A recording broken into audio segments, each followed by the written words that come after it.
Boa noite, irmãos. Vamos prosseguir o nosso estudo, a Epístola aos Romanos, com, com um livro do irmão Bruce Anstey, de comentários dessa epístola. E a gente vai entrar agora no tema, que é a doutrina da libertação. E esse assunto começa a partir do capítulo 5, verso 12, e vai até o capítulo 7, do verso 6. A gente pode ver, né, o primeiro versículo, então, que é citado aí, de onde começa. Realmente.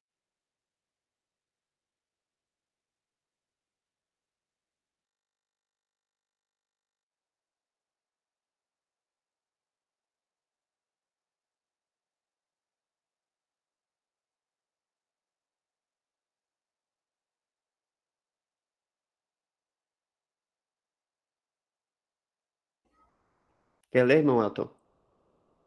Vamos lá.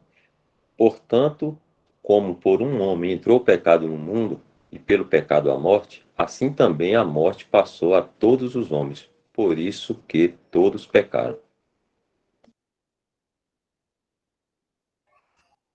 E aí, esse assunto vai até o capítulo 7, no verso 6.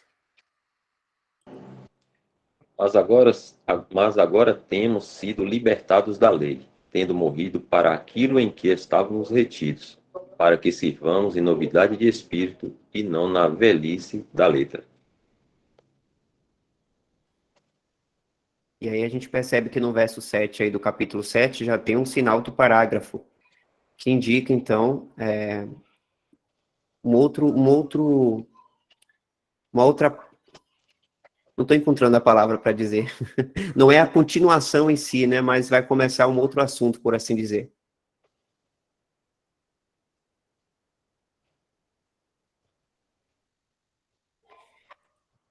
Então, daquele versículo que a gente viu do capítulo 5, do 12, até o 7, do verso 6, é tratado da doutrina da libertação. A doutrina da libertação envolve entender algumas coisas que foram realizadas na morte de Cristo, considerar essas coisas em fé e entregar-nos a Deus na esfera da vida, onde Cristo vive para Deus, pelo qual somos capacitados a viver uma vida santificada no poder do Espírito Santo.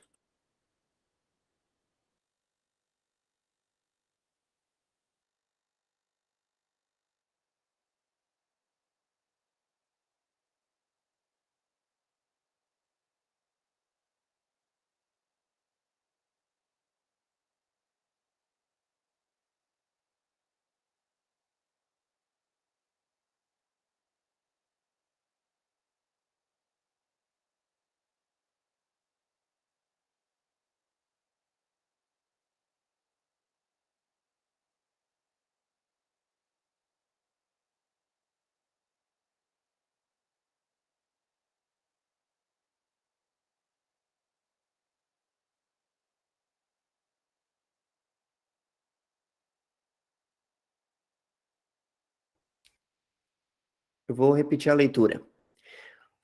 A doutrina da libertação envolve entender algumas coisas que foram realizadas na morte de Cristo, considerar essas coisas em fé e entregar-nos a Deus na esfera da vida, ou seja, da vida de Cristo, onde Cristo vive para Deus, pelo qual somos capacitados a viver uma vida santificada, o que significa também separada, no poder do Espírito Santo.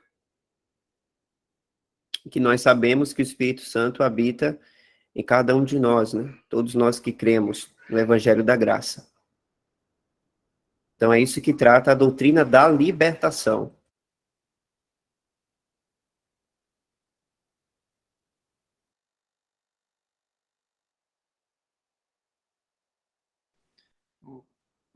Esse esfera da vida, ele está falando da esfera da vida aqui, né? Na nossa vida aqui. É isso? Considerar essas coisas em fé e entregar-nos a Deus na esfera da vida. Ou seja, na nossa vida aqui, ela tem que ser uma vida por fé.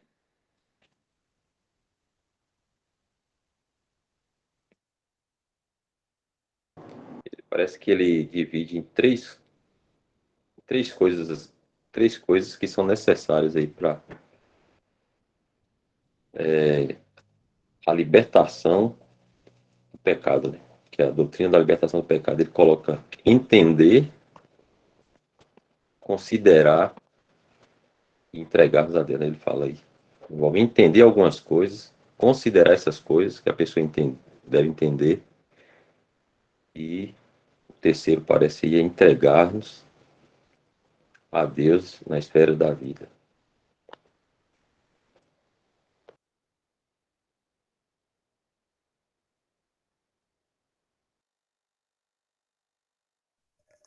Isso que o irmão falou está relacionado a Romanos 6, onde ele fala no versículo 6, sabendo isto, né, que é o entender ali, que Romanos 6:6, sabendo isto, que o nosso homem velho foi com ele crucificado, para que o corpo do pecado seja desfeito, para que não sirvamos mais ao pecado.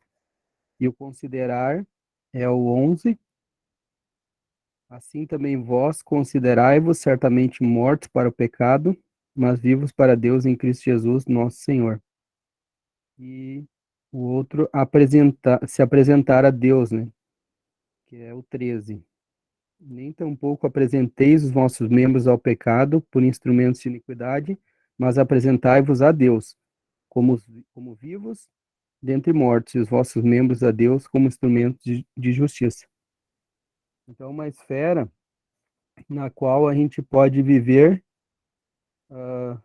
no mesmo pensamento que Deus quer que a gente viva. É na esfera da vida de Cristo mesmo, como o irmão falou antes. E isso só pode ser possível no poder do Espírito Santo, porque naturalmente somos fracos e não temos força alguma em nós. Nossa força está em Cristo, mas agora Cristo colocou o poder em nós, que é o Espírito Santo. E o apóstolo ele vai tocar nesse ponto mais profundamente em Romanos 8, no versículo 13. Romanos 8, 13, ele vai falar da nossa debilidade e do nosso poder, que é pelo Espírito. Ó. Porque se viver de segundo a carne, morrereis. Esse morrer aqui não é morte física, mas é perder comunhão com Deus. Se nós vivermos segundo a carne, nós perdemos comunhão com Deus. Morrereis. Morrer é debilidade. Não é necessário força para morrer, é necessário debilidade. Então, quando a gente vive de uma maneira débil, segundo a carne, a gente morre, perde a comunhão com Deus, nesse sentido. E se pelo Espírito, ao Espírito Santo agora, mortificardes as obras do corpo, vivereis. Mortificar é ter poder para colocar no lugar de morte as obras do corpo. E assim é possível viver essa vida, a vida que Cristo quer que vivamos aqui.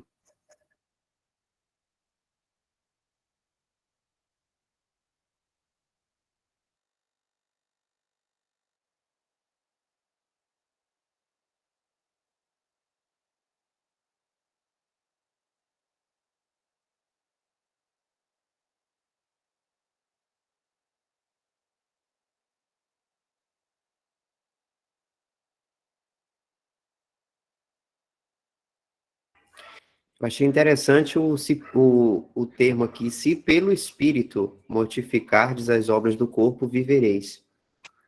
Deixando claro que isso é um trabalho do Espírito Santo que habita em nós, que é por meio dele que nós podemos mortificar as obras do nosso corpo. Porque, infelizmente, muitos cristãos tentam, né, por si só, pela sua inteligência, ou acham que tem a própria capacidade de lutar contra a carne, e acaba que isso acaba sendo, inclusive, atiçando a carne. Mas lá em Efésios 6, por exemplo, quando fala da luta, da nossa batalha, diz que não é contra a carne e sangue. E lá em Gálatas 4, nós vemos que o Espírito luta contra a carne e vice-versa. Então, essa é uma tarefa do Espírito. Mas é necessário, aí no que cabe a nossa responsabilidade, em deixar o Espírito dominar a nossa vida. E para isso, né, precisa de nós estarmos ocupados com o Senhor e seus assuntos em toda a prática de nossa vida. Aí então estaremos cheios do Espírito Santo, que esse é o significado desse termo, né? Significa uma vida em plenitude, em comunhão com o nosso Pai, com o nosso Senhor Jesus Cristo, ocupado e saturado com as coisas de Deus, para que o Espírito possa dominar a nossa vida, então ele fazer esse trabalho. Mas é bem interessante, né? Como apenas 3 palavrinhas aqui, ó, muda todo um sentido, né? Cai por terra toda a má doutrina que concerne essa questão. Porque se viver de segundo a carne, morrereis. Que também tem um termo de morte moral, daquilo que o irmão Heber explicou. Uma morte moral, porque morte, irmão, significa separação, né? Então, essa separação aqui, que está sendo falado em Romanos 8, verso 13, é a separação de comunhão, né? Então, por isso que significa uma morte moral. Porque se viver de segundo a carne, morrereis, mas se pelo Espírito mortificardes as obras do corpo, vivereis. Então, é necessário nós termos esse entendimento, que é, inclusive, o primeiro termo que os irmãos abordaram no capítulo 6. É necessário a gente entender, sabendo isto. Então, primeiro a gente sabe, conhece o entendimento da doutrina, de como o evangelho, qual foi a fórmula do evangelho, de como foi revelado a gente, né, da verdade de Deus, o nosso benefício nesse evangelho, sabendo tudo isso, daí nós vamos considerar, ou seja, não basta somente entender, eu tenho que considerar o entendimento. Eu preciso me colocar na situação e falar, entendi, então agora eu vou considerar esse fato de que eu já morri para o pecado. Então, considerando, então agora eu vou apresentar os membros, não mais ao pecado, mas para Deus. Mas aí a gente deve entender que esse apresentar os membros, mortificar as obras da carne, não é por meio de nós mesmos, nossa inteligência, nossa capacidade, porque nós temos a carne ainda em nós, né? A velha natureza que para nada presta, que para nada liga a Deus, continua sendo inimiga de Deus. Mas aí a gente sabe que é por meio do Espírito que habita em nós, que se nós dermos o seu devido lugar a Ele, Ele vai fazer esse trabalho por nós, de apresentar os nossos membros para servir à justiça e não mais ao pecado.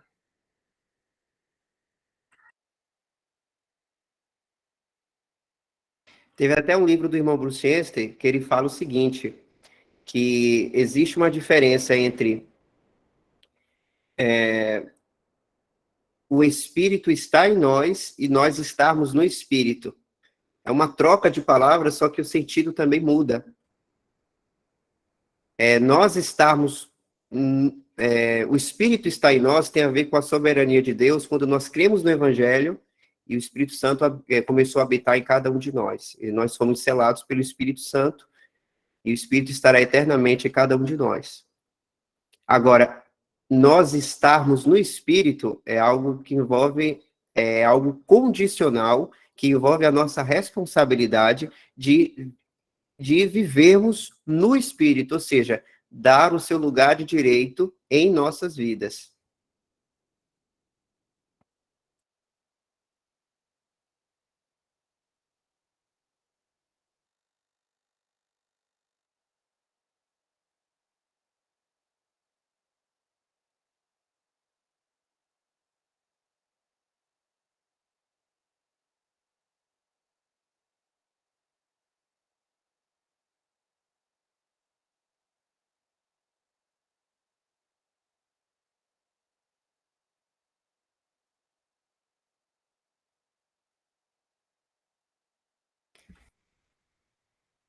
Não havendo mais comentários, eu vou partir para o próximo tópico.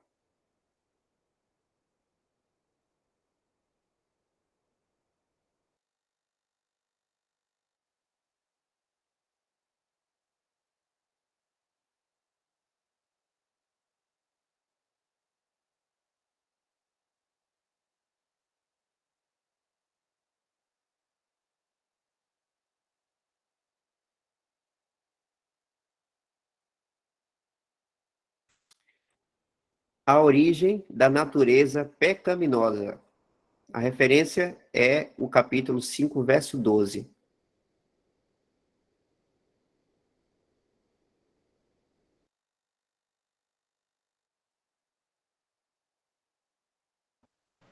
Que é o que a gente já leu, mas vamos repetir.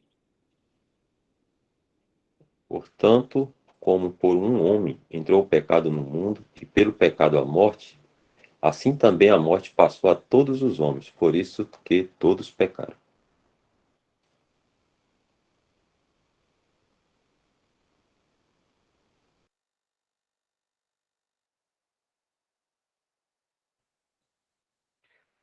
Paulo começa sua dissertação sobre o livramento do pecado, voltando ao começo e explicando como a raça humana se tornou assolada pela natureza caída pecaminosa, a carne.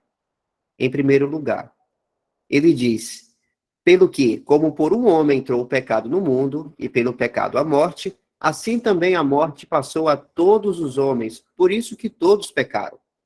Assim, Paulo traça a origem da natureza pecaminosa da raça humana desde a transgressão de Adão no jardim do Éden. Ele e sua esposa, Eva, foram criados sem pecado, mas com livre arbítrio. Infelizmente, eles exerceram suas vontades e escolheram desobedecer a Deus. E assim, tornaram-se pecadores, possuindo naturezas caídas pecaminosas. Assim, o pecado, ou seja, a natureza, entrou no mundo naquele momento.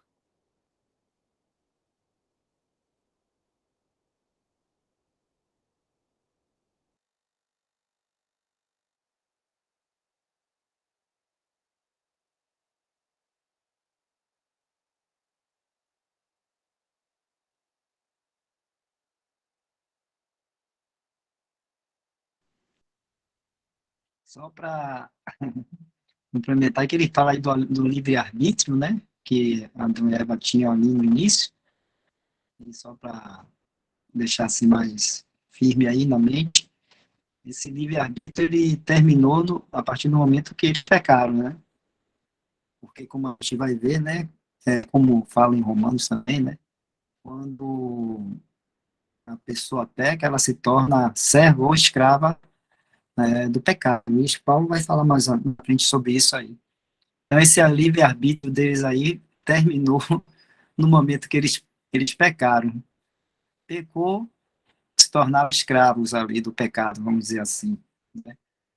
Então, hoje em dia, hoje, não existe mais livre-arbítrio. O homem que está aí morto em seus delitos e pecados, sem Cristo, sem salvação, né?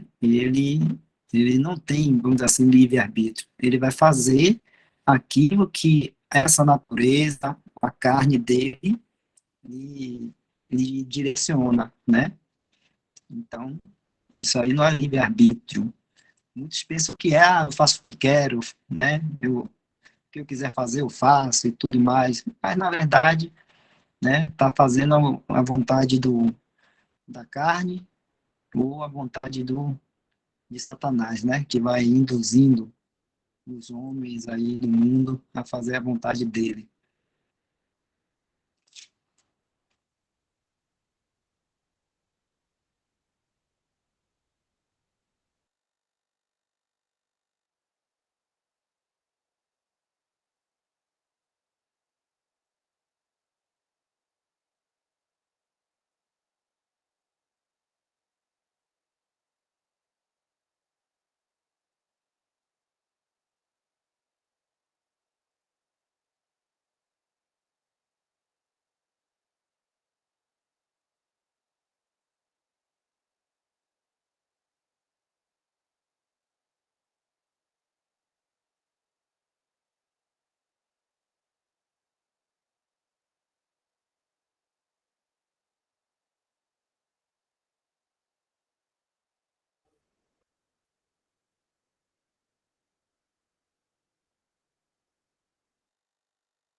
Então, a partir daí, o apóstolo Paulo vai mostrar, ele começa a tratar desse assunto para mostrar o resultado de Adão, o primeiro homem, o que foi que ele causou, né, por meio de sua desobediência a Deus, e como essa raiz, ela perdurou a todos, né, que foram gerados. Porque o pecado, irmãos, não afetou somente os seres humanos. O pecado foi de um ato tão grandioso negativamente que afetou também o próprio universo. Então, da mesma medida como o problema do pecado foi tão grave em toda a criação de Deus, muito mais abundante foi a resolução disso, do pecado, com a obra de Cristo na cruz. Por isso que nós nunca saberemos a total profundidade que foi a obra de Cristo na cruz. Qual foi a totalidade do poder que houve nessa obra. É uma coisa que só Deus pode entender. Só as 3 pessoas mesmo da Trindade para saberem a total a profundidade, a altura, a largura dessa obra.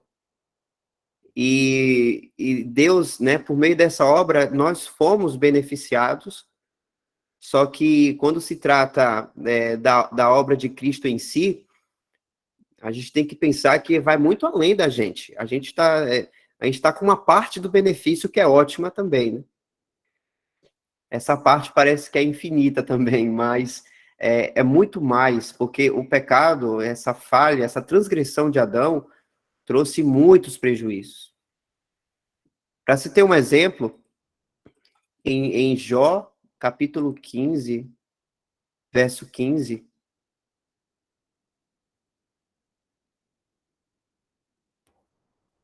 no verso 14 diz assim: que é o homem para que seja puro, e o que nasce da mulher para ser justo? Eis que ele não confia nos seus santos, e nem os céus são puros aos seus olhos. Olha essa parte. Nem os céus são puros aos seus olhos. Ou seja, irmãos, toda a criação de Deus, até o universo, até os céus, foram impactados, foram manchados pelo pecado. Então, esse foi o resultado do primeiro homem.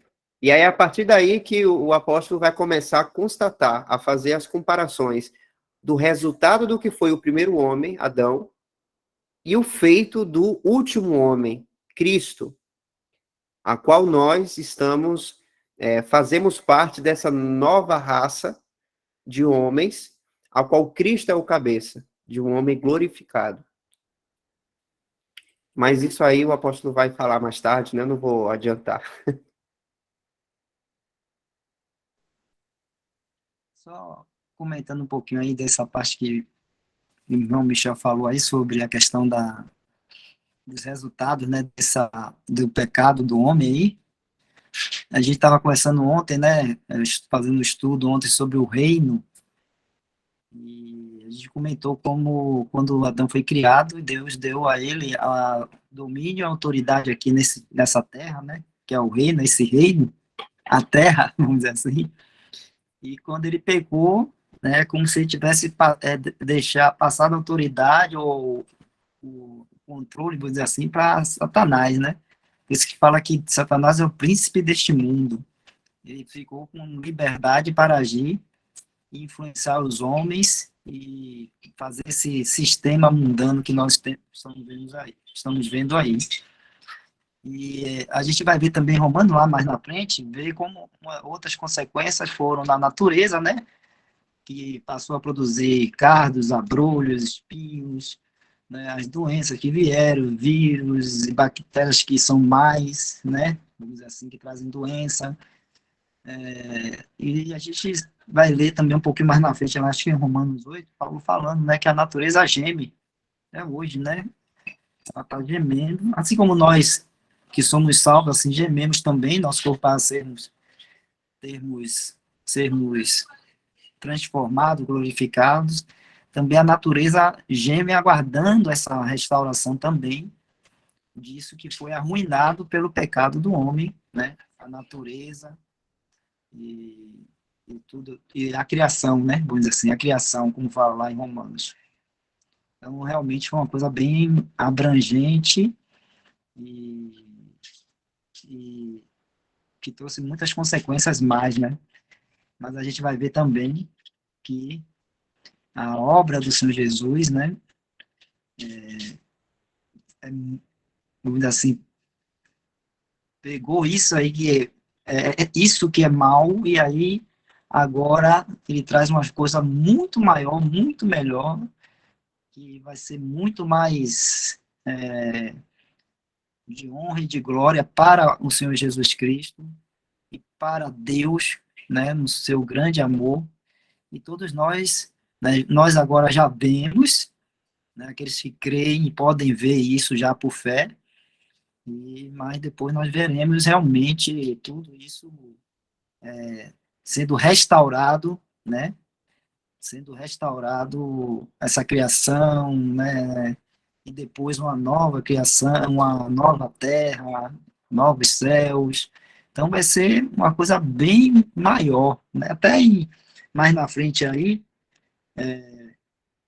que vai chegar lá, não quero adiantar muito, né? Mas, por exemplo, no verso 20, que fala assim: veio, porém, a lei para que a ofensa abundasse.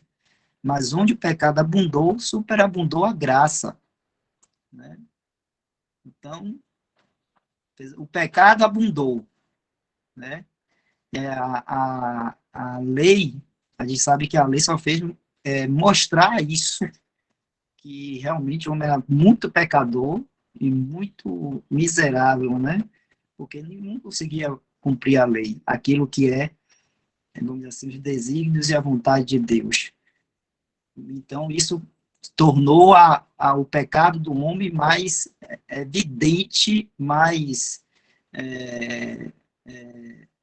vamos dizer assim, mais visto, né? Porque a pessoa está no pecado, está cega, está ali, acha que está tudo certo.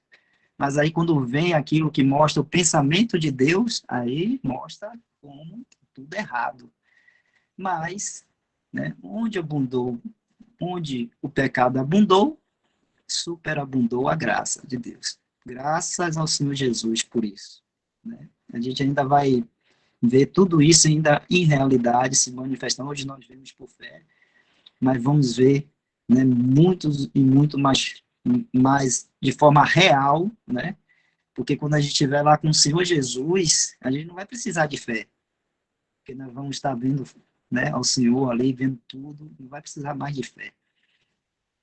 Então, realmente, teve consequências muito danosas, mas, né, o amor de Deus em Cristo Jesus trouxe coisas muito mais excelentes para aqueles que, né, creem e são salvos assim, né?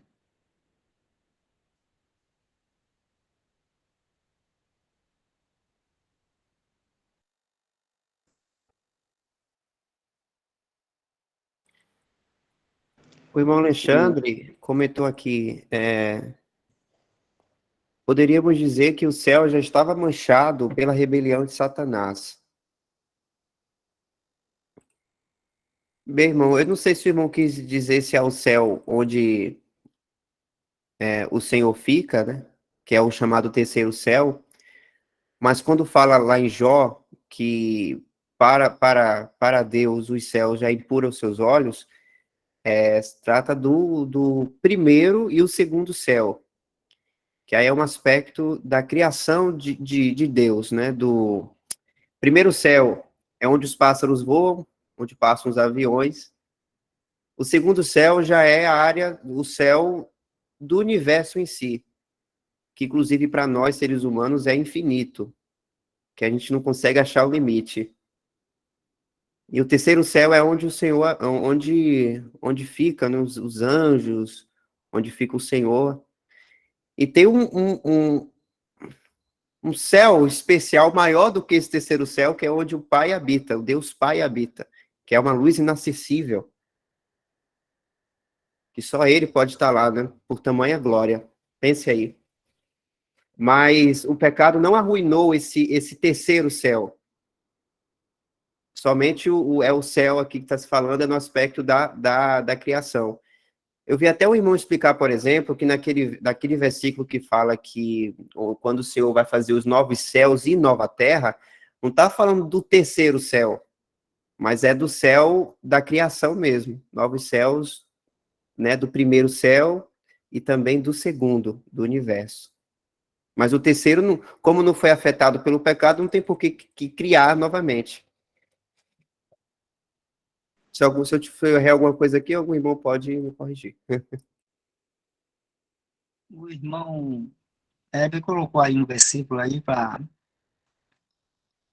dar uma sustentação ali naquilo que eu tinha comentado anteriormente, Lucas 4:6, e disse-lhe o diabo, isso aí acho que na tentação do Senhor Jesus, né, lá quando ele estava no deserto, né, e aí o diabo veio para tentar ao Senhor Jesus, e disse-lhe o diabo, dar-te-ei a ti todo este poder e a sua glória, porque a mim me foi entregue, e dou a quem quero, né, aí o irmão botou esse versículo aí sobre aquilo que eu tinha falado, né, que quando o homem pecou, ele, tipo que cedeu, né, o domínio aqui desse mundo, das coisas aqui desse mundo, ao Satanás, né? E quanto a essa questão aí da criação, né, sempre fala da criação dos céus e da terra. Então, realmente, a terra, né, céu, tem o que a gente pode chamar de primeiro céu, que é onde estão as aves e tudo mais, e tem o segundo céu, que é onde Deus colocou os luminares, né? O sol, a lua, as estrelas, né? Que os cientistas denominaram de universo, né? Denominaram assim, mas e para a gente assim, esse pensamento de Michel é interessante, mas se a gente for pensar assim, será que a criação, Deus tem alguma coisa que Deus criou que vai ser maior ou na mesma proporção que o próprio Deus? Né? Então, eu creio que não. Né? Então, para nós pode parecer infinito, mas tudo está dentro, né, da, daquilo que Deus criou e não tem nada maior do que Ele. Né? Porque Ele é eterno, Ele é o Deus supremo, nem mesmo esse céu, esse universo que a gente está vendo aí não é maior que Deus. Né? Então, até a palavra fala, não sei se é Salmo, algum texto do Antigo Testamento, fala que o céu é o trono de Deus e a terra é o estrado dos seus pés. Imagine. Todo mundo sabe o que é o estrado. O estrado é uma coisa que a gente bota, né, a gente senta e bota no chão para poder apoiar os pés, descansar os pés, assim. Se você botar no Google aí, na internet, e ver a imagem, você vai ver como é. Então, a palavra de Deus diz que a terra, né, é o estrado dos pés de Deus, imagine. Então, nosso Deus né, ele vamos dizer assim, eu não posso nem usar a palavra infinito, mas, né, uma coisa assim eterna, não tem, né, mas a criação dele não, né? Então tá dentro dali do que ele criou e sobre o seu poder, né? A gente até está falando aqui de Satanás como tendo domínio aqui sobre a Terra, mas a gente sabe que isso é temporário, né? Isso no momento certo, até quando o Senhor Jesus morreu na cruz ali, ele tirou muito do poder de Satanás, né? Aquele poder da morte e tudo mais, né? De colocar um medo no coração dos homens por causa da morte e tudo mais. Então, aquele que é salvo, que tem o Senhor Jesus, a morte não tem mais domínio ou poder sobre nós, né? Porque a gente sabe que nós temos a vida eterna. Se morrermos hoje, vamos estar com Cristo. E depois, né, receberemos de novo um corpo, seremos ressuscitados com um corpo glorificado para estar com o Senhor eternamente lá na glória. Então, não existe mais morte para o cristão. né? Mesmo que seja essa morte física aqui, é uma coisa temporária, né? Por isso que fala até que os cristãos não falam que estão mortos, né? Paulo fala lá nas suas epístolas, mas fala que estão dormindo. Os que dormem, né? No sentido de que é apenas um, um, um sono, porque o corpo vai para a sepultura, né? E o espírito, a alma vai para o Senhor Jesus, para estar com Cristo. Mas depois, né, quando forem ressuscitados, esse espírito, essa alma vai de novo vai ter de novo um corpo, o seu corpo, só que agora um corpo glorificado e apto para estar com o Senhor Jesus Cristo, né, lá no céu. Então, que a gente sabe que o homem é espírito, alma e corpo. Se está separado, o espírito e a alma separados do corpo, está morto, né? Vamos dizer assim, tá morto. Então, para ser o homem completo, tem que ter o corpo, o espírito, a alma e o corpo. Então, aqueles que já morreram, né, em Cristo, Jesus estão lá, o seu espírito, sua alma estão lá com Cristo, né, mas o corpo está onde? Está na sepultura, aqui. Mas um dia, né, o Senhor vai ressuscitar esses irmãos e nós que estivermos vivos, teremos nossos corpos transformados e vamos subir, né, para encontrar com o Senhor Jesus nas nuvens. Graças ao Senhor Jesus por isso.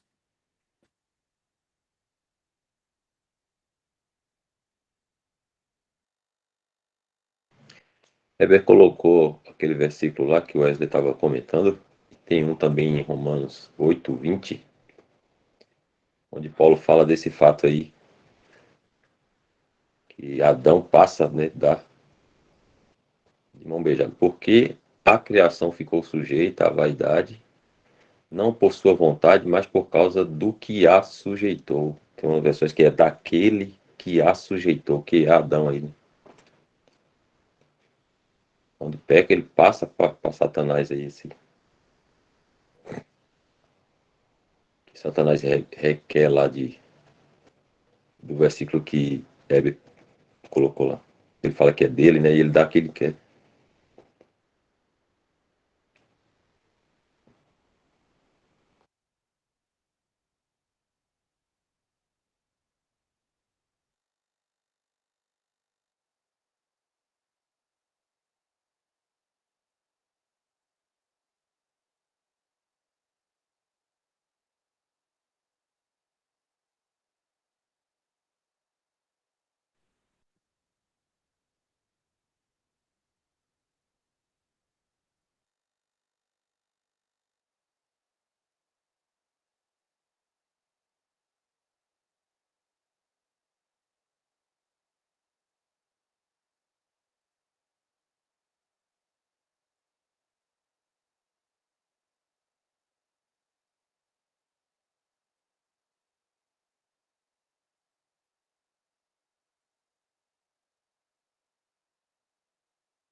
Vou então para o próximo tópico.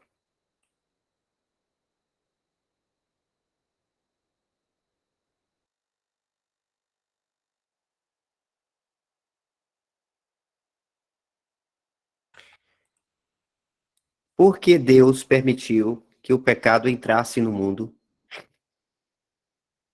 As pessoas costumam perguntar: como Deus é todo-poderoso e todo amor, por que permitiu que o pecado entrasse no mundo? É verdade que ele poderia ter interferido e impedido Adão e Eva de pecarem, mas Deus sabia que ele receberia mais glória e que os crentes receberiam mais bênçãos por meio da morte e ressurreição de Cristo do que se o pecado nunca tivesse entrado no mundo. Nós, crentes, estamos em uma posição supremamente mais abençoada em Cristo do que poderíamos estar em uma raça, sob Adão, que não tivesse caído. Além disso, há certos aspectos e características das pessoas da divindade que não conheceríamos se o pecado não houvesse entrado no mundo. Por exemplo, não conheceríamos Deus como o Deus de toda graça. 1 Pedro 5,10. Se o pecado não tivesse entrado, a graça não teria abundado sobre o pecado. Romanos 5,20. Nem nós conheceríamos a Deus como Deus da minha misericórdia, porque em um estado sem pecado, nunca faríamos qualquer coisa que demandasse a sua misericórdia.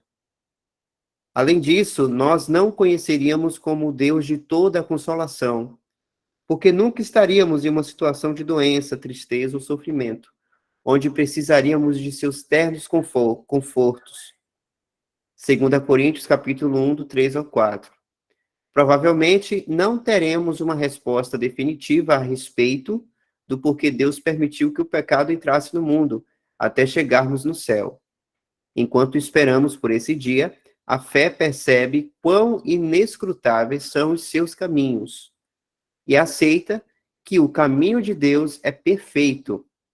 Salmo 18:30. Isso nos dá confiança para deixar essas perguntas difíceis em suas mãos, sabendo que o juiz de toda a terra nunca faria nada além do que é justo. Gênesis 18:25.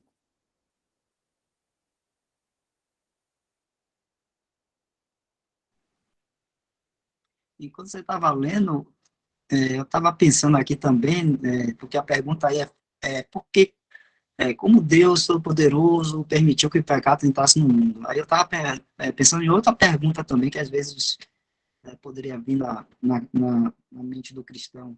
Por que a gente salvo, né, uma vez que a gente crê no Senhor Jesus Cristo, temos uma nova vida, cremos no Senhor Jesus Cristo, somos salvos, o Espírito Santo vem, habita em nós, né? Então, nós estamos prontos para, vamos dizer assim, sair deste mundo e ir para o céu, porque já estamos salvos. Né? Vamos dizer assim. Porque então, quando a gente é salvo, o Senhor já não nos leva já para o céu e, né, temos nossos corpos transformados e vamos para o céu e pronto, nos tira aqui deste mundo, desse mundo que é um deserto, que a gente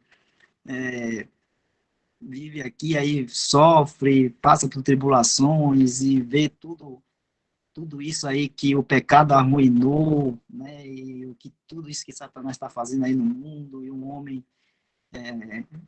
a gente sabe como é, né? Então por que a gente continua aqui? Então, acho que vai pela mesma linha de resposta aí que foi colocado, que o irmão Bruce colocou aí sobre porque Deus permitiu, né, que o pecado entrasse no mundo.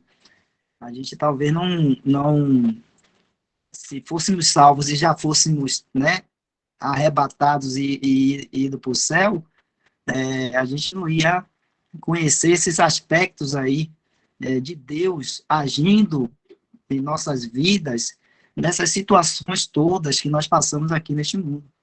Esses exercícios de fé que nós temos e que faz com que nós aprendamos e conheçamos mais do Senhor Jesus Cristo, né? Dessa pessoa maravilhosa e desse Deus tão maravilhoso, o Pai, né? Que é consolador, que é misericordioso, que é gracioso, e que é bondoso, que provê tudo para nós. Então, a gente estamos aqui passando por essas provas todas ainda, né, caminhando por fé, aguardando, esperando o Senhor Jesus, e vamos assim nessa caminhada, tendo esse conhecimento, né, tão precioso desse caminhar por fé, tendo esse conhecimento e aprendendo mais, né, nessa comunhão dessa pessoa que é o Senhor Jesus Cristo. E eu não sei dizer, mas o Senhor sabe de todas as coisas, a gente lê na palavra dele que da multiforme sabedoria de Deus, né, e de tudo que ele faz sempre para o nosso bem, para aquilo que é o melhor para nós. Então, ele tem um propósito para isso. Eu acho que para o futuro, né, nós ainda estarmos aqui, né, além, claro, eu estou falando tudo isso, irmãos, né, além do propósito dele de que a igreja, né, os cristãos dê testemunho, pregue o evangelho, anuncie o filho dele. Estou falando, além disso, essas outras coisas, né, que a gente conheceu, o Senhor Jesus, sua graça, seu amor, sua misericórdia, tudo isso.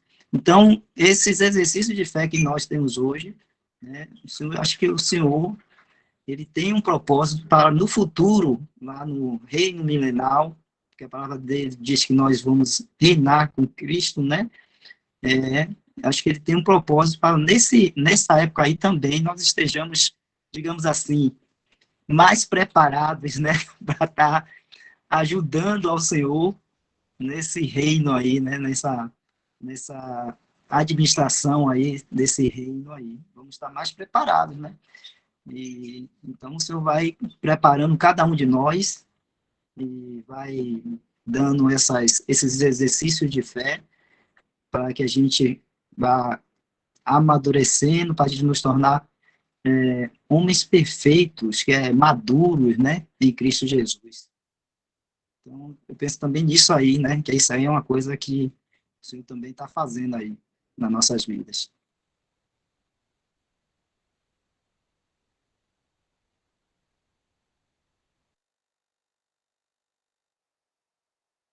O irmão Herbert colocou aí, né, um salmo, Salmo 76:10, certamente a cólera do homem redundará em teu louvor, o restante da cólera tu o restringirás. Ó, tá vendo? Tudo sob o controle, né, de Deus.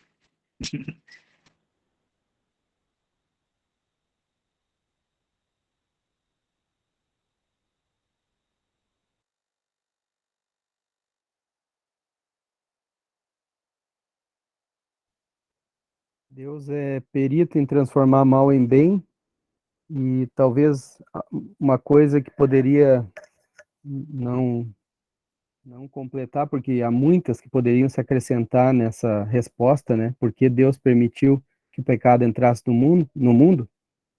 Uma das coisas é Romanos capítulo 3, versículo 23.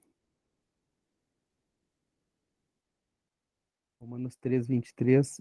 Porque todos pecaram e destituídos estão da glória de Deus. Se o homem não tivesse pecado, ele viveria para sempre aqui na terra. Não haveria a possibilidade de viver com Deus em glória. Então, ainda que o homem não tivesse pecado, ainda assim estaria destituído da glória de Deus. Foi somente quando o Senhor deixou a glória de Deus e veio a este mundo, se entregou na cruz e retornou para lá, que o acesso foi aberto. O véu do templo foi rasgado, de alto a baixo, de Deus para os homens. E agora sim, o homem tem acesso a estar em glória no futuro. E os desígnios de Deus são maravilhosos e inescrutáveis, né?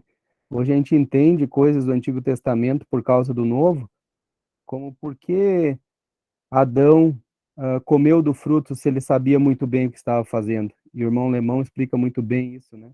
Que ele comeu sabendo muito bem o que ele estava fazendo, por amor a Eva, né? E, e por que que Deus permitiu ocorrer tudo isso? Porque não era bom para Adão estar só, fez uma adjuntora.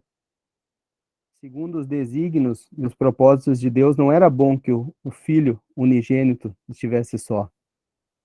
E ele resolveu fazer uma adjuntora para ele. Que hoje nós temos esse privilégio, irmãos, de fazermos parte dessa companhia celestial, que é a igreja, o corpo de Cristo, a noiva, que terá um lugar mais elevado ao lado do Senhor nos céus em relação aos demais salvos. Então, que privilégio que nós temos, e tudo por graça imerecida, né? E também essa passagem que foi citada é Romanos 11, né? Se o irmão puder pegar Romanos 11, versículo 33 ao 36, que diz: ó profundidade das riquezas, tanto da sabedoria como da ciência de Deus. Aqui a gente vê os 7 aspectos do caráter de Deus, né? Ó profundidade das riquezas, riqueza. 1. Tanto da sabedoria, sabedoria. 2. Como da ciência, ou conhecimento. 3. Quão insondáveis são seus juízos, juízo. 4. E quão inescrutáveis seus caminhos, caminho. 5. Porque quem compreendeu a mente do Senhor? 6. E quem foi seu conselheiro ou conselho? 7. Então, para todas essas perguntas aí, há uma única resposta. Quem compreendeu? Cristo. Quem foi seu conselheiro? Cristo. Quem lhe deu primeiro a ele para que lhe seja recompensado? Cristo. Porque de Cristo, por Cristo, para Cristo são todas as coisas. Glória, pois, a Cristo eternamente. Amém. O irmão Bill Orr costumava explicar dessa forma que eu falei, esse trecho, e não me sai da memória. Realmente, toda a honra e toda a glória, a divindade consentiu que habitasse no Filho, em Cristo, né? Então, tudo foi permitido, até mesmo que o mal tivesse seu lugar, mas com restrição, porque Deus sempre teve controle de tudo, nunca perdeu o controle, mas tudo para redundar em glória a Cristo.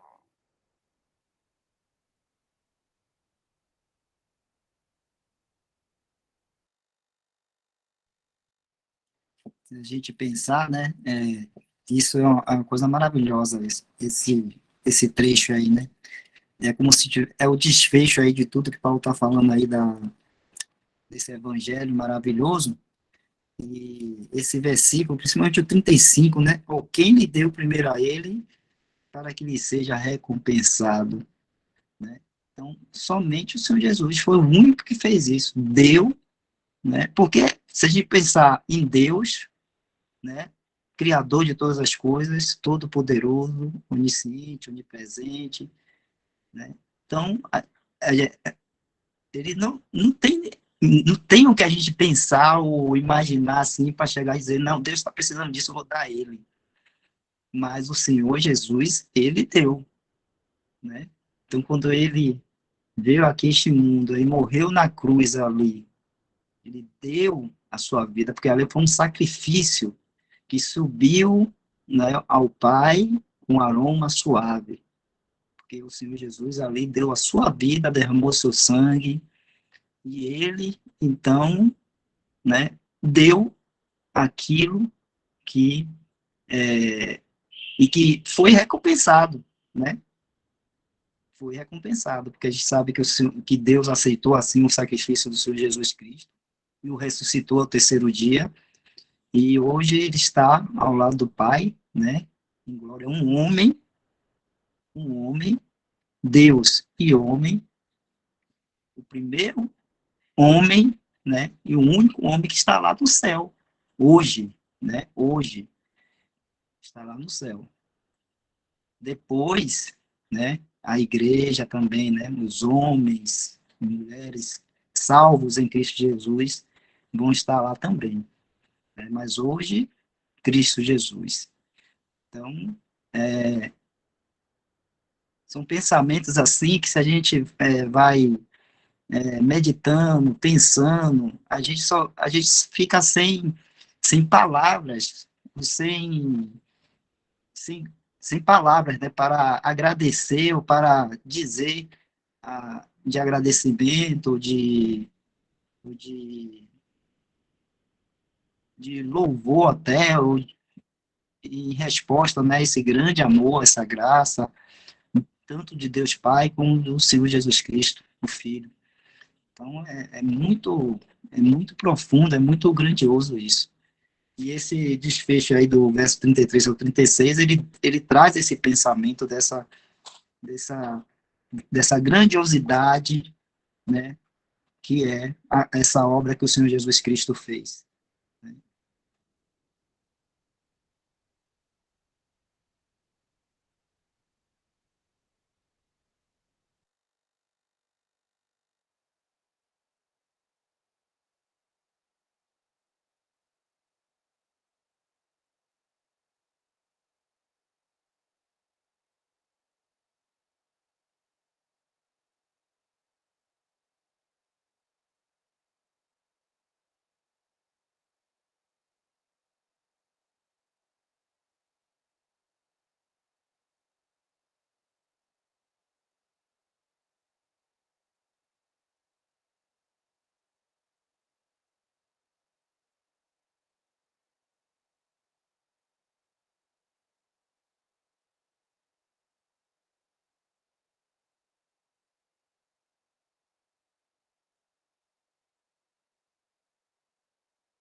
Não havendo mais comentários, e já que finalizamos o tópico, como está chegando o horário também, aí eu sugiro encerrarmos por aqui. E na próxima reunião, se eu permitir, a gente vê o próximo assunto.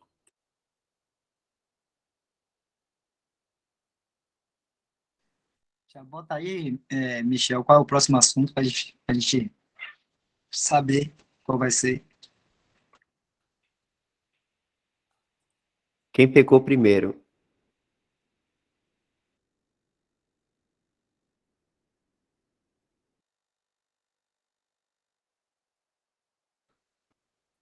Podemos, a gente pode a gente pode ler agora.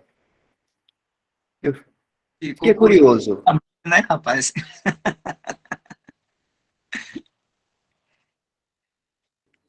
Então vamos lá. Olhando para o registro da queda em Gênesis 3, concluiríamos que foi a mulher que trouxe o pecado ao mundo. Mas Paulo diz aqui que foi pelo homem, no capítulo 5, verso 12 de Romanos, que nós já lemos. Isso mostra que ele não poderia estar falando do que aconteceu cronologicamente. Claramente, Eva pecou antes de Adão, e Satanás e seus anjos pecaram antes dela. Esse último ponto pode ser visto no fato de que Satanás já estava no jardim mentindo e enganando Eva antes que ela tivesse pecado. É claro, portanto, que Paulo estava falando de Adão em seu papel como cabeça, representante da raça humana. Deus o colocou no jardim, no lugar de cabeça da criação. E a referência é Gênesis 2, do 15 ao 17.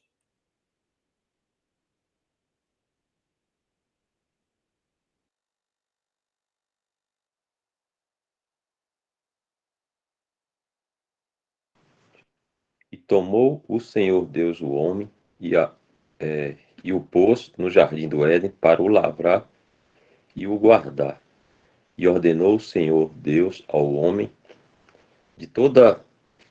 Peraí, só baixa um pouquinho para me falar. Aí, dizendo, de toda árvore do jardim comerás livremente, mas da árvore do conhecimento do bem e do mal dela não comerás, porque no dia em que dela comeres, certamente morrerás.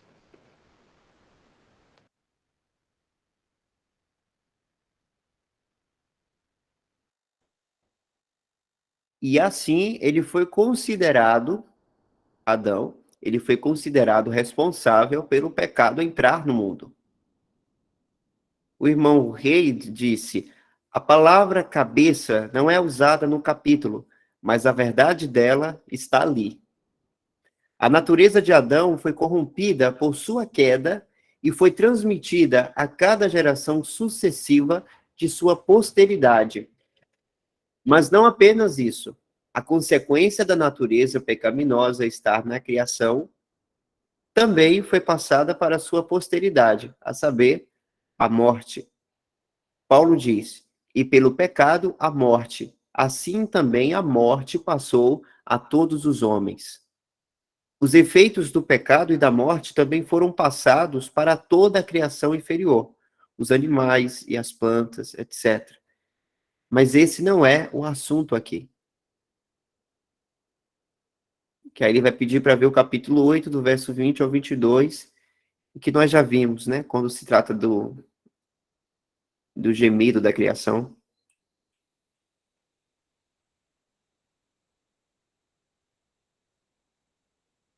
Abre esse salmo aí só pra gente. 51:5, bicho.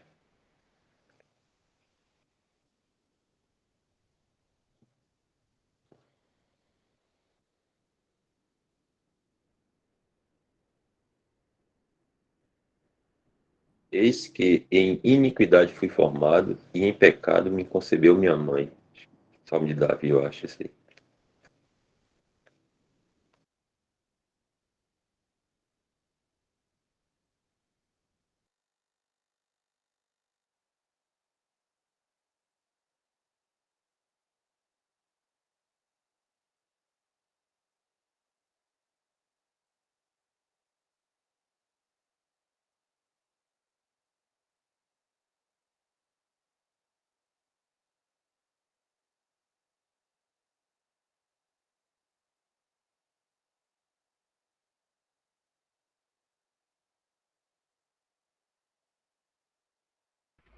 Boa noite, irmãos. Eu queria um comentário aí dos irmãos aí. Como aquela passagem que Michel botou aí de Gênesis aí, que diz que a ordem foi dada então para o homem, né? Não comer do fruto. Se ele não tivesse comido, então, ou só Eva tivesse comido, então o pecado não teria entrado. Só queria saber, só comentar se der tempo aí, né?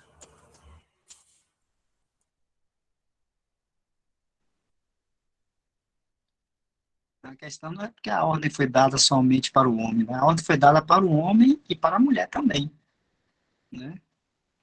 A questão é que Adão é o cabeça, porque quando ali um pouquinho antes do versículo fala, né, que Deus criou o homem e criou, fez o jardim do Éden, volta lá no Gênesis, e, e Adão tinha a responsabilidade de guardar, né? Cadê? Aí, ó. Para o lavrar e o guardar, né? E então era a responsabilidade e Deus deu esse poder, né, essa autoridade ao homem. E em Gênesis, antes disso aí, Gênesis capítulo 1, que a gente até leu ontem, né? Capítulo 1, verso 26, ele fala assim: disse Deus, façamos o homem a nossa imagem, conforme a nossa semelhança, e domine sobre os peixes do mar, sobre as aves dos céus, sobre o gado, sobre toda a terra e sobre todo o réptil que se move sobre a terra. Então, Deus deu domínio ao homem. E quando fala que a imagem, é porque o homem é a imagem de Deus, no caso, né? Que ele fala, e façamos o homem a nossa imagem, é porque o homem era o representante, vamos dizer assim, de Deus aqui no mundo, aqui na terra. E ele tinha o domínio, né? A gente comentou isso até ontem, né? Sobre isso, ele tinha o domínio sobre toda essa criação aqui. E depois aí Deus faz o jardim do Éden e fala para ele lavrar e guardar. E a ordem foi dada a ele. E quando veio Eva, né? Essa ordem também foi para Eva, né? Porque ele é o cabeça, Eva ali, então Eva também ouviu, né, de Adão, né? Ou seja, Adão transmitiu para Eva a ordem que Deus deu sobre o jardim do Éden, né? Então não foi questão de que a ordem só foi para Adão, não, a ordem foi para os dois, mas a responsabilidade como cabeça, como aquele que tinha autoridade ali, era de Adão.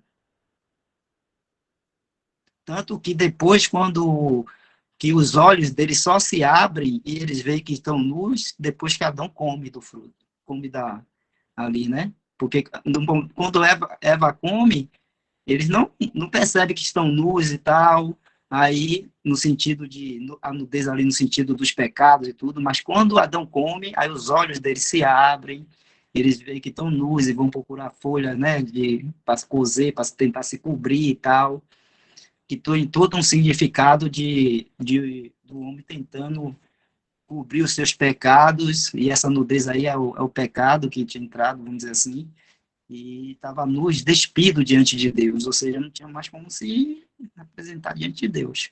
Isso é, né?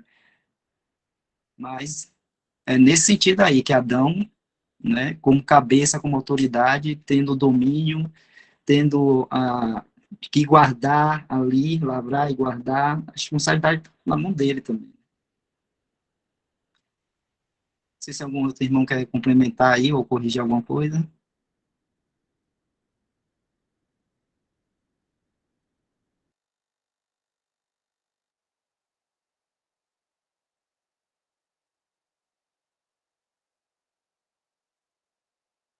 Amém, irmão. Ele dominou os animais tudo, mas não dominou a mulher.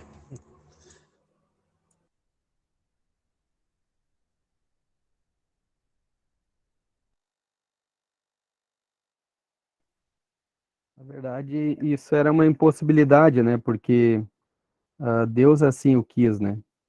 Adão, e Eva sabiam que se comessem do fruto, certamente morrereis. A serpente diz que não iriam morrer. Eva come. E o que Adão faz? Ele come sabendo muito bem o que estava fazendo, ou seja, ele resolve morrer também. Resolve passar por isso. E por que que Deus permitiu que fosse assim? Por isso que é uma impossibilidade. Tinha que ser assim, para prefigurar o que o Senhor fez.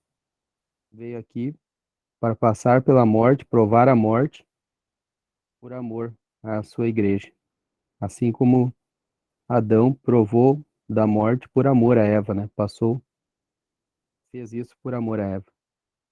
E, e é interessante porque Eva ela foi formada não somente para Adão, né? Que Deus disse, não é bom que o homem esteja só, far-lhe-ei uma adjuntora idônea, né? Mas também ela foi formada de Adão, né? A partir de Adão.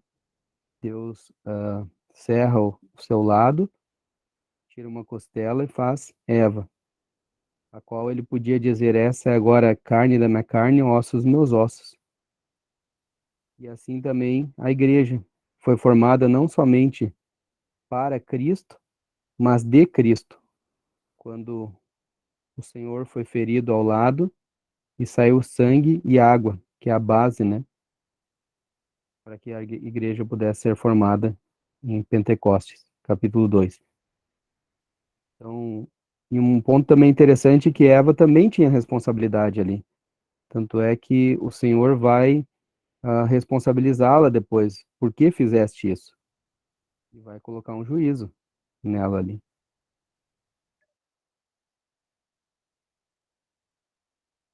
E acho que é 1 Timóteo 3:2, né, quando Paulo está falando da posição da mulher ali, e fala para a mulher não tomar a posição do varão, não ensinar, depois ele fala que porque, né, a mulher, cadê?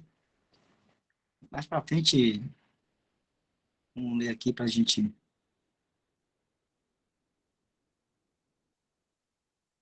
Aí, a mulher aprende em silêncio por toda a sujeição, não permito, porém, que a mulher ensine nem use de autoridade sobre o marido, mas que esteja em silêncio, porque o primeiro foi formado Adão, depois Eva, e Adão não foi enganado, mas a mulher, sendo enganada, caiu em transgressão, salvar-se-á, porém, dando à luz a filhos, se permanecer com modéstia na fé, no amor e na santificação.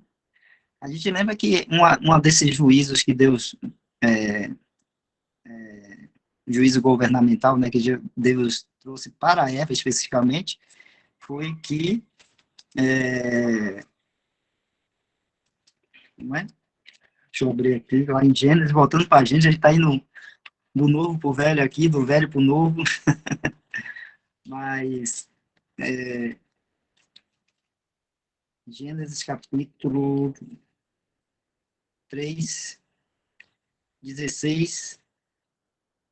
E aí fala, e a mulher disse, multiplicarei grandemente a tua dor e a tua conceição, por dor darás à luz filhos, e o teu desejo será para o teu marido, e ele te dominará. Mas o marido já não era autoridade, né, sobre a mulher, né, porque primeiro foi criado Adão, depois Eva, né, assim que fala lá, e depois eu vi umas explicações dos irmãos sobre esse texto aí, e o teu desejo será para o teu marido, é porque a gente sabe que né, depois disso aí do pecado e tudo mais, a mulher ficaria constantemente querendo tomar essa autoridade, né, essa posição do marido. E é o que a gente vê hoje claramente, né? As mulheres que não são cristãs e que não buscam ser obedientes à palavra de Deus, elas estão aí querendo tomar a posição do homem, né, a posição do marido, de autoridade e tudo mais, né? Vide aí feminismo e outras coisas mais que a gente está vendo por aí, sendo cada vez mais exacerbado, né, incentivado por Satanás e pela esse sistema mundano aí.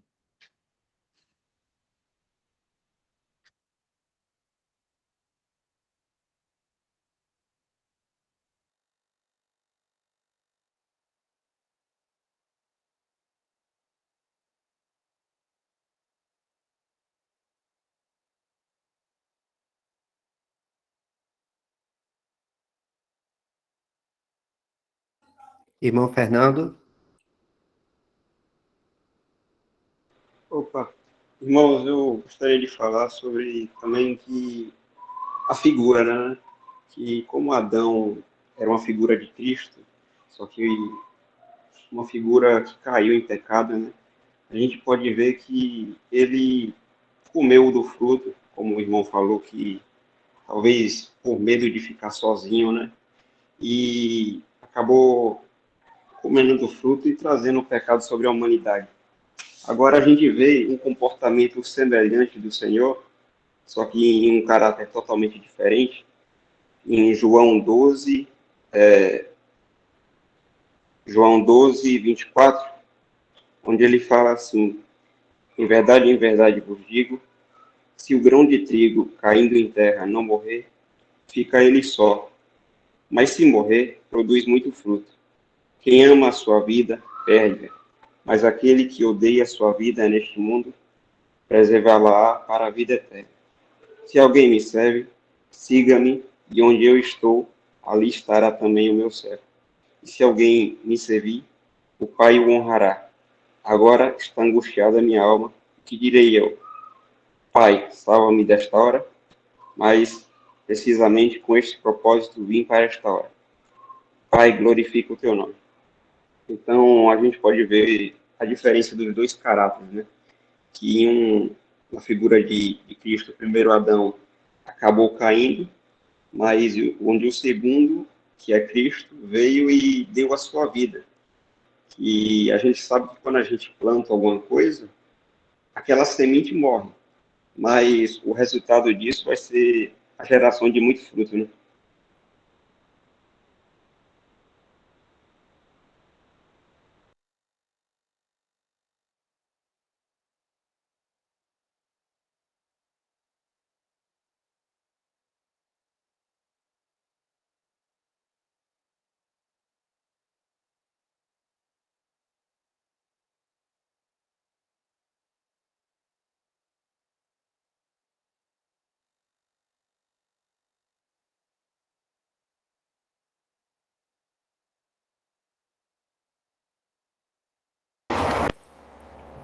então, irmãos, já deu o nosso horário, né?